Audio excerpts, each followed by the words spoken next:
מרפא. Das war die Kranke, das Eizeus. macht der Woche seit man Mäuze. Avade, Boruch Adoi Noi, Eloheinu Melech Oilom, Boirei Minei Tzomim. אמן. Yeah, boy.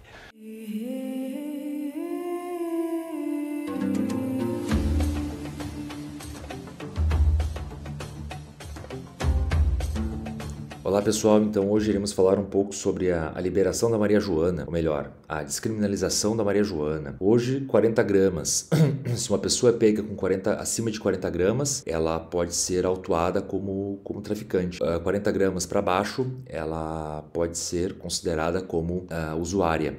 Isso é muito importante entender, porque até pouco tempo atrás, se um branco portasse 60, 70, 80 gramas, 1 quilo, ele poderia não ser cogitado como traficante da mesma forma como um negro, por exemplo, que estivesse com 10 gramas de Maria Joana.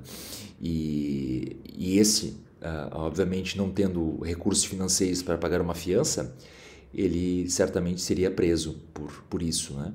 Enquanto que o branco, pagando fiança ou realizando trabalhos comunitários, poderia facilmente se safar disso e não sair como traficante. Hoje em dia, então, estamos tendo um pouco mais de clareza e temos uma ferramenta, um parâmetro que pode ajudar bastante a polícia no reconhecimento e na diferenciação do traficante do usuário. O governo não está fazendo um incentivo ao uso, mas sim ele está tentando dar um passo para trás, que é muito importante, e observar o que aconteceu lá atrás.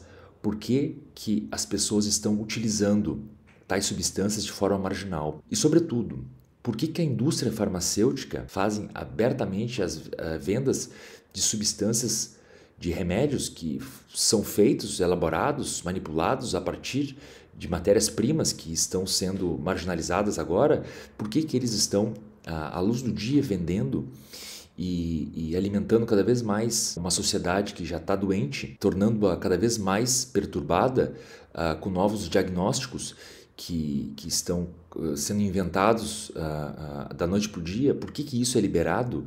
Por que isso é o correto? E por que não fora discutido ainda as questões pertinentes e relevantes a respeito de substâncias que estavam aqui mesmo antes da existência humana? Essas substâncias, essas plantas originárias, elas eram utilizadas de forma ritualística. E de forma ritualística tudo era feito direcionado para um culto. Então, dizer que a Maria Joana é do mal, dizer que a folha da coca é do mal, é não olhar com os olhos afinados para uma realidade antropológica. O ser humano vem de tribos e as tribos realizavam cultos.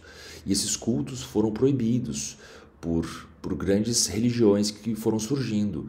E não foi por acaso, pois isso era para dominar. Então, o que nós estamos vivendo hoje, antropologicamente, é uma monopolização, é um monoteísmo da indústria farmacêutica em relação, não sei se é porque a mesma assim deseja, mas o que está acontecendo é muito parecido com o monoteísmo. Tal instituto, tal entidade pode servir de plantas que já foram citadas aqui, para elaborar os seus medicamentos, mas tais matérias-primas não podem ser utilizadas pelas pessoas, e sim aquela que está sendo refinada. Ou seja, parece muito com um discurso medieval, religioso. E eu acho muito interessante esse olhar da Suprema Corte, porque isso é uma revolução que vai determinar, apontando onde foi que aconteceu essa involução na humanidade.